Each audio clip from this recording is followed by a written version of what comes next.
BodyBags, where horror lies. Welcome back to BodyBags. This is week number 366. This is going to be a random review week. I'll be your host, Jason from Horrific Nightmares, and this week I picked The Invoking. Now, The Invoking is a 2013 film which runs approximately 82 minutes and is also known as Cedar Ridge, because that was the original title of the film.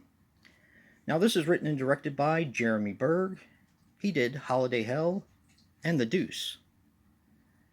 This stars Trin Miller as Sam. She was in Forced Orphans, Two Pictures, and St. Agatha. Brandon Anthony is Mark. He did absolutely nothing except for one short. And Andy Norris as Caitlin. She was in Semi-Secret and a bunch of shorts. Now, this had a budget of $11,000, and to be honest, I thought that they used it kind of well for what they were doing. Now, this was named the best horror film of 2013 by horrorpunks.com, and it won a ton of awards. Oh boy. The only thing I can say is everything else on the docket must have been total crap. Now, we as reviewers, we always look for the next gem, the diamond in the rough, as you will. But sometimes we find the turd in the punch bowl. And that would be The Invoking. This really didn't do much for me. The cover is very misleading, first of all, and that's okay if the movie's halfway decent. But it just didn't go anywhere, for the most part. This tells the story of Sam. Now, Sam was adopted. Her biological family left her a house in the woods.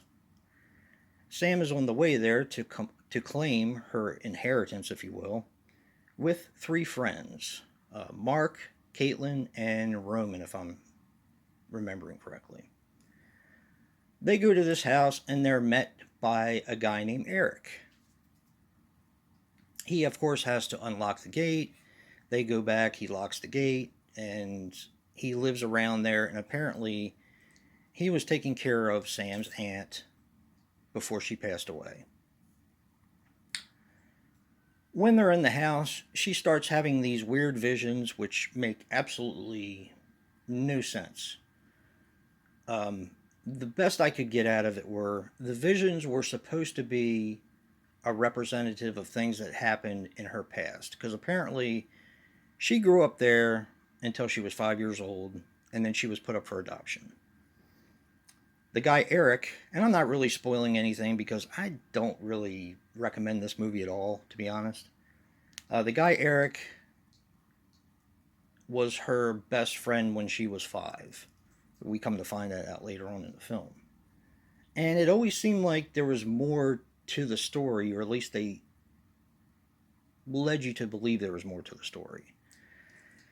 Like I said, the visions are kind of oddball and really don't make any sense. And if you're going to go back in history and you're going to see visions, wouldn't you see visions of people that actually committed the things that happened, or the things that you're having visions on?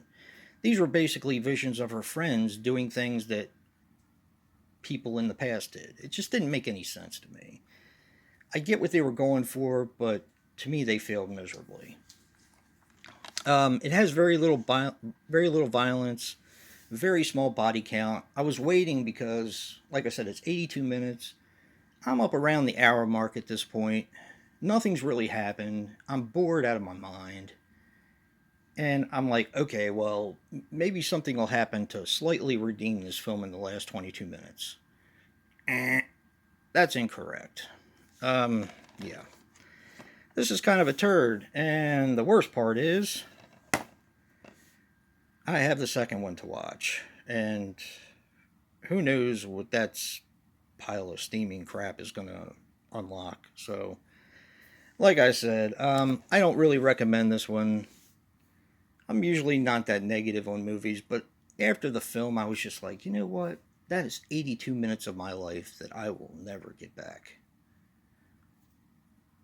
And don't forget to check out everyone else that's doing reviews for BodyBags. And if you like what you see and hear, hit that like button and subscribe. And until next time, peace.